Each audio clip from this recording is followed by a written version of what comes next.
Ito na yung pinakamadaling luto sa hipon pero grabe naman din ang sarap. Gagawa muna tayo ng sauce. Maglagay ako ng oyster sauce sa bowl at lagyan ko rin ng toyo, asukal, cornstarch. Lagyan ko na rin ng asin, paminta at maglagay din ako ng liquid seasoning.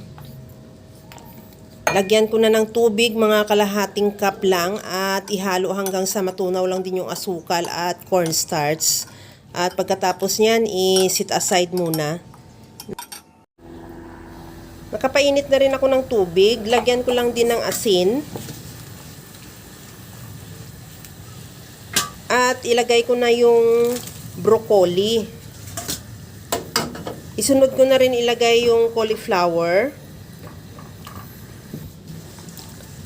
At pakuluan ko lang yan ng siguro mga 5 minutes lang. Huwag lang natin i-overcook. Pagka medyo tumingkat na yung kulay green ng ating broccoli, tanggalin na natin yan ulit sa kaldero at ilagay sa strainer para makatulo yung tubig at palamigin.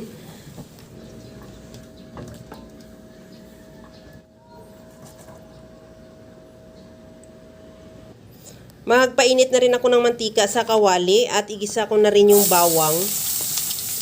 Ihalo na rin hanggang sa maglabas lang ng aroma.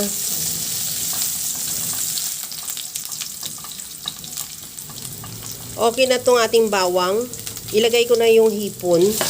Nasa 300 grams lang yan. Kunti lang din yan. Ihalo lang hanggang sa magkulay orange. At timplahan ko na rin ng asin. Maglagay din ako ng paminta.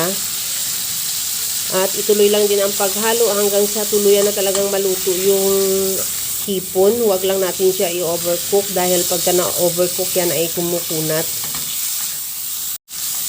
Pagka ganito na kulay orange na lahat yung ating hipon, itabi ko muna yan sa kawali at ilagay ko na rin yung sibuyas.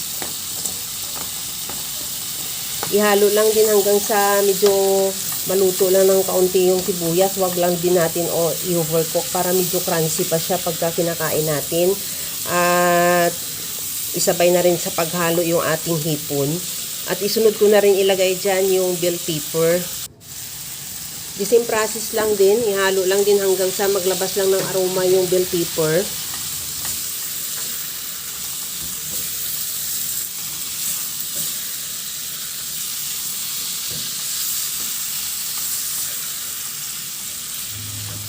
Okay na tong ating bell pepper. Ilagay ko na rin yung blinans natin na broccoli at cauliflower.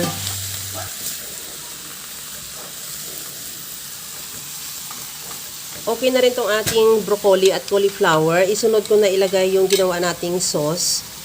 Ibuhos lang natin dyan at ihalo hanggang sa lumapot. At pagkatapos niyan, ready to serve na yan yung ating napakasarap na ginisang hipon with broccoli. Kaya mga kalasa, kung nagustuhan mo yung ating video, please like na lang at pakishare na rin sa inyong mga friends.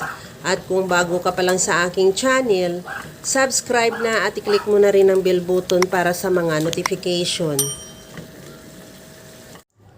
Okay na tong ating ginisang hipon with broccoli at cauliflower. Hanguin na lang natin yan at ready to serve na. Kaya mga kalasa, alam ko kayang-kaya mo tong gawin dahil sa sobrang simple at napakadali niya lang lutuin. Kagaya lang lagi sa sinasabi ko na wala namang hindi marunong magluto basta sa simpleng paraan lang.